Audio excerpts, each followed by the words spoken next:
اور ایک مسئلہ اس بارے میں ہم دیکھتے ہیں، جیسے پاؤں کا آپ نے دیکھا، سر کا بھی دیکھ لیں۔ مغیرہ ابن شعبہ امامے کا مسئلہ، امامہ کس کو کہتے ہیں؟ جو سر پہ پگڑی ہے، سر پہ کپڑا ایسا باندھ لیتے ہیں۔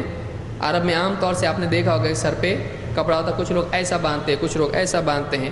تو کپڑا جو ان کے پاس عام طور سے ہوتا تھا سر ڈھانکنے کے لیے، تو وہ سر پہ باندھ لیا کرتے تھے۔ تو یہ ایک اسلامی ادب ہے جس کو اسلام نے قائم رکھا۔ اللہ کے نبی صلی اللہ علیہ وسلم نے یہ نہیں کہا کہ یہ دوسروں کا طریقہ ہمارا نہیں، بلکہ پہلے سے عرب امامہ استعمال کرتے آئے ہیں، اس کو بولتے ہیں امامہ۔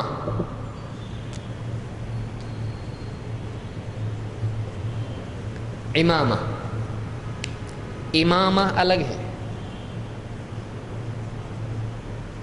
دونوں میں فرق ہے۔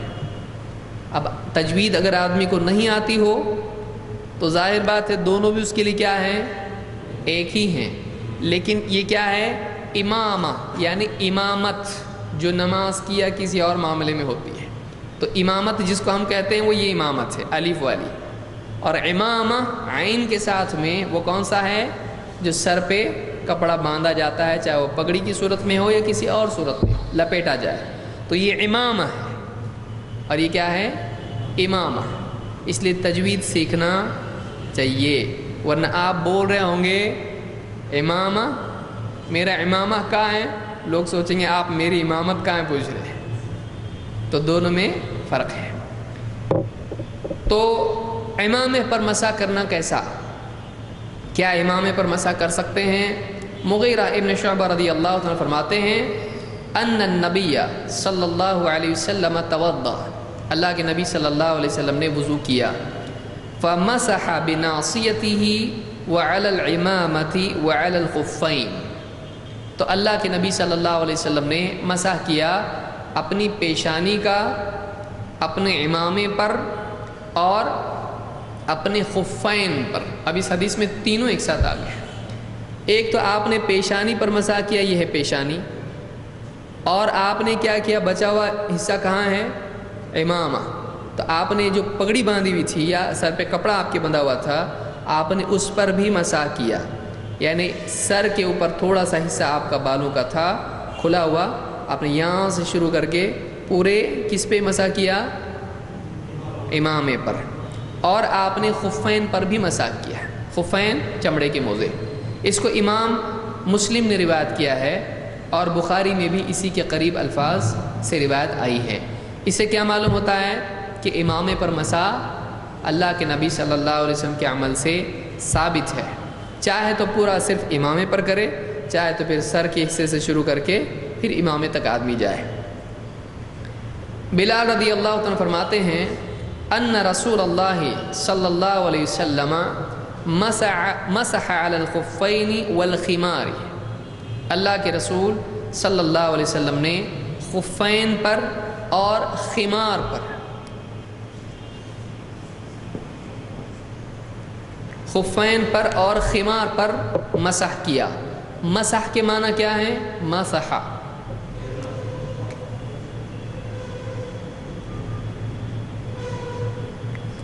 وامسحوا، تو مسح کہتے ہیں ہاتھ کو گزار دینا، اس طرح سے کسی چیز پر مس کر کے اس کو گزارنا، اس کو کیا کہتے ہیں؟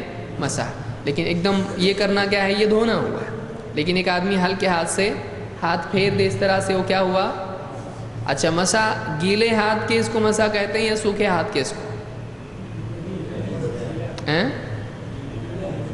گیلے ہاتھ کو ضروری نہیں ہے، مسح کا جو ہے گیلا ضروری نہیں ہے اس کے لیے، لیکن گیلا بھی ہو سکتا ہے، سوکھا بھی ہو سکتا ہے، اس کو مسح کہتے ہیں۔ تو ایسا بھی آپ کہیں تو یہ مسح کہا جائے گا اس کو، لیکن وضو کے لیے آپ سوکھے ہاتھ سے کر سکتے نہیں، اس کے لیے پانی ضروری ہے۔ تو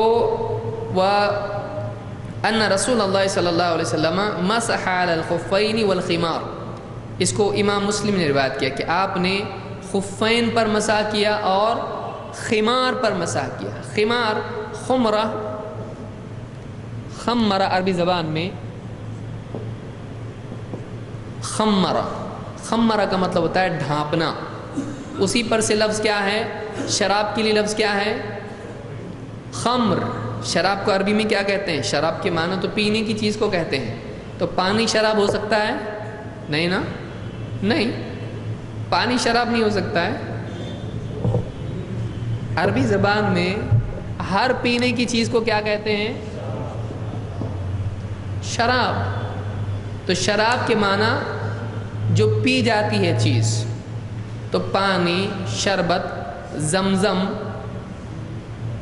اور ہمارے یہاں جس کو شراب اردو میں بولتے ہیں وہ کیا ہے؟ وہ خمر ہے. تو بہرحال خمار کس کو کہتے ہیں؟ ڈھانپنے والی چیز کو.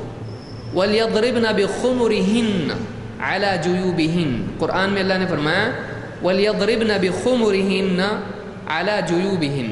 عورتوں کو کیا کہا گیا ہے؟ اپنا خمرہ اپنے گریبان پہ ڈال لو. خمرہ کس کو کہتے ہیں؟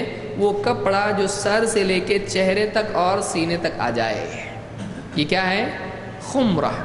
تو وہ ڈھانپنے والا ہوتا ہے، اسی لیے اس کو کیا کہتے ہیں؟ خمرہ. اسی پر سے ہے خمار، یعنی وہ چیز، کپڑا جو اللہ کے نبی صلی اللہ علیہ وسلم کا کہاں ہوتا تھا؟ سر پر. تو سر پہ کون سا کپڑا ہوتا ہے؟ اسی کو کیا کہتے ہیں؟ امامہ. تو اس کو امامہ اور خمار دونوں کہا جا سکتا ہے. وہ کپڑا ہے تو آپ لپیٹ لیا کرتے تھے، کھول بھی سکتے ہیں اس کو اور لپیٹ بھی سکتے ہیں اس کو. بعض اوقات ایسا آدمی ڈال بھی لیتا ہے اس کو. عربوں کو آپ نے دیکھا ہوگا کہ اس طرح سے سر پہ کپڑا ڈال لیتے ہیں. تو وہ سر ڈھانپنے کی چیز ہوتی، کبھی ادھر سے ڈال دیا، کبھی سر پہ پگڑی باندھ لی، تو وہ کپڑا ہوتا ہے، اس کو کیا کہتے ہیں؟ امامہ یا خمرہ یا خمار. تو یہ عورتیں بھی استعمال کرتی ہیں، دوپٹہ ان کا جیسے ہوتا ہے. تو اسلام میں اس کو خمرہ کہا گیا، قرآن میں اس کو خمرہ کہا گیا. تو اسی لیے امام النووی اس حدیث کی شرح میں کہتے ہیں، شرح مسلم میں، کہ اللہ کے نبی صلی اللہ علیہ وسلم نے مسح کیا خفین پر اور خمار پر. خفین چمڑے کی موزے، خمار پر. تو کہتے والخمار یعنی العمامہ. خمار کے معنی کیا ہے؟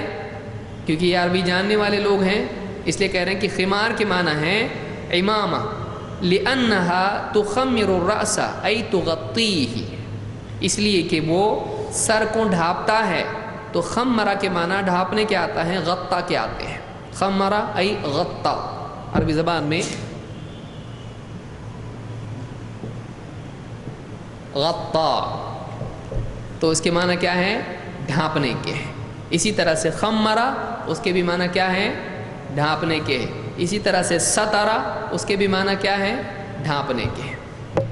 تو اور بھی معنی ہے، غشہ کے معنی میں بھی آتا ہے. غاشیہ اسی پر سے آپ کو ڈھانپ لے گی وہ قیامت سے. انشاءاللہ عربی وغیرہ میں جب کبھی آگے دیکھیں گے ہم لوگ تو انشاءاللہ تفصیل سے دیکھیں گے کہ ایک ایک لفظ کئی اعتبار سے ایک ہی معنی کے الفاظ آتے ہیں. تو اس حدیث سے بات معلوم ہوئی کہ اللہ کے رسول صلی اللہ علیہ وسلم نے مسح کیا کن کن چیزوں کا؟ خفین اور خمار. خمار کے معنی کیا ہے؟ امامہ. امامہ کیا ہے؟ امامہ. اس پر علماء نے کتاب بھی لکھی ہے، احکام الامامہ. پورے احکام اس کے کیسا ہونا چاہیے، کیا ہونا چاہیے.